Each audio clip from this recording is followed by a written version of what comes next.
हरियाणा की एक अदालत ने महत्वपूर्ण फैसला सुनाते हुए सभी 6 देशों के 57 विदेशी जमातियों पर विदेशी नियमों के तहत लगाई गई सभी धाराओं को निराधार मानते हुए सभी जमातियों को बरी कर दिया और हरियाणा सरकार को आदेश दिया है कि जल्द से जल्द सभी जमातियों को उनके देश भेजने की व्यवस्था करे। इन विदेशी जमात वालों को मेवात पुलिस ने 2 अप्रैल 2020 को हिरासत में लेकर उन सभी के खिलाफ एफआईआर दर्ज की थी। एफआईआर में उनके खिलाफ महामारी और विदेशी कानून का उल्लंघन करने की धाराओं के तहत मुकदमा दर्ज किया गया था। पुलिस ने विदेशी जमातियों को आरोपी मानते हुए सभी धाराओं के तहत अदालत में चालान पेश किया था।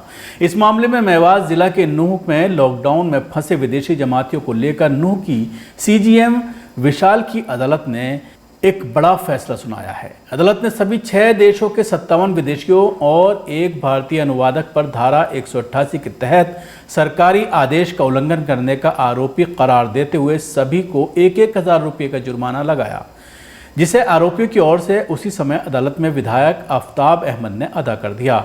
अदालत ने विदेशी कानून के तहत लगाई गई सभी धाराओं को निराधार मानते हुए सभी को बरी कर दिया, जिसमें इंडोनेशिया के 11, श्रीलंका के 24, साउथ अफ्रीका के 5, बांग्लादेश के 11, थाईलैंड के 6 और नेपाल के 1 जमाती शामिल हैं। स्पष्ट हो कि तबलीगी जमात के ये सभी लोग लॉकडाउन से पहले मेवात के विभिन्न गांव में जमात में आए हुए थे। इन विदेशी जमातों में बांग्लादेश की एक जमात में 5 महिलाएं भी अपने पतियों के साथ शामिल थीं। नूह बार एसोसिएशन के मुख्य वकील एडवोकेट शौकत अली ने चालान पर अदालत में बहस की। उन्होंने अदालत के सामने विदेशी जमातियों का बचाव करते हुए कहा है कि पुलिस ने जो विदेशी कानून और महामारी की धाराएं लगाई हैं वे गलत हैं, क्योंकि मेवात में आए जमातियों ने किसी भी विदेशी कानून का उल्लंघन नहीं किया है। उनके पास ओरिजिनल पासपोर्ट और वीज़ा है और ना ही उन्होंने महामारी नियमों का उल्लंघन किया है। सीजीएम विशाल की अदालत ने एडवोकेट शौकत अली की दलीलों को सही ठहराते हुए सभी धाराओं को खारिज कर दिया। केवल धारा 188 के तहत सभी विदेशी जमातियों को आरोपी पाया, जिसके तहत प्रत्येक पर 1,000 रुपये का जुर्माना लगाया। इसके साथ ही अदालत ने हरियाणा सरकार को जल्द से जल्द सभी जमातियों के उनके देश भेजने की व्यवस्था करने का आदेश दिया। अध्यक्ष जमीयतुल हिंद मौलाना सैयद अरशद मदनी ने कहा है कि विदेशी जमात के ये सभी लोग नियमानुसार वीज़ा लेकर आए थे। ये आज का कोई नया सिलसिला नहीं है, बल्कि देश की आज़ादी के बाद से इसी प्रकार से लोग आते रहे हैं। हालांकि वीज़ा पर्यटक का होता है, लेकिन तबलीग के लिए आते हैं और भारत के विभिन्न शहरों में विभिन्न जमातों के साथ वर्षों से इसी तरह से तबलीग का काम करते चले आ रहे हैं। इसलिए उनके लिए कोई कड़ा रुख अपनाना उचित नहीं मालूम होता।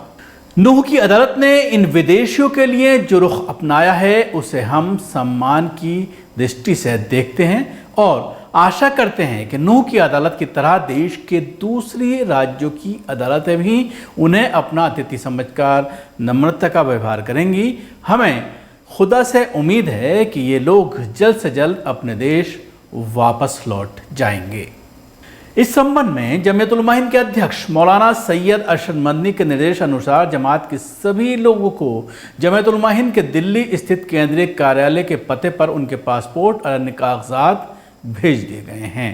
इस सिलसिले में मौलाना सैयद अरशद मदनी के निर्देश पर देश के अन्य स्थानों पर मौजूद विदेशी जमात के लोगों को संबंधित दूतावासों से संपर्क करके उनके स्वदेश वापसी के लिए प्रयास तेज कर दिया गया है। जैसे ही टिकट और वीज़ा की व्यवस्था हो जाएगी, उनको मेवात से उनके देश भेज दिया जाएगा। ध्यान योग्य है कि जमीयतुल हिंद शुरुआत से ही दिल्ली से लेकर देश के विभिन्न राज्यों में इस विदेशी जमात वालों के लिए उनके दूतावासों से लेकर लगातार संपर्क में है और कई जगह जमीयतुल हिंद और जमात के चाहने वाले वकील मामले को देख रहे हैं। मौलाना मदनी ने कहा है कि हमने पहले से ही विदेशों का डेटा जारी करते हुए कहा था कि सांप्रदायिक मीडिया के प्रोपेगेंडे ने कोरोना फैलाने का जिम्मेदार तबलीगी जमात को ही बना दिया है। इसके कारण ये विदेशी अतिथि परेशानी में हैं। डेटा के अनुसार पूरे देश में लगभग 1640 विदेशी हैं, जिनमें केवल दिल्ली में 906 और शेष देश के अन्य राज्यों में हैं। हम दुआ करते हैं कि अल्लाह उनकी कठिनाइयों को दूर करे और सांप्रदायिक तत्वों की साजिशों को विफल बनाए।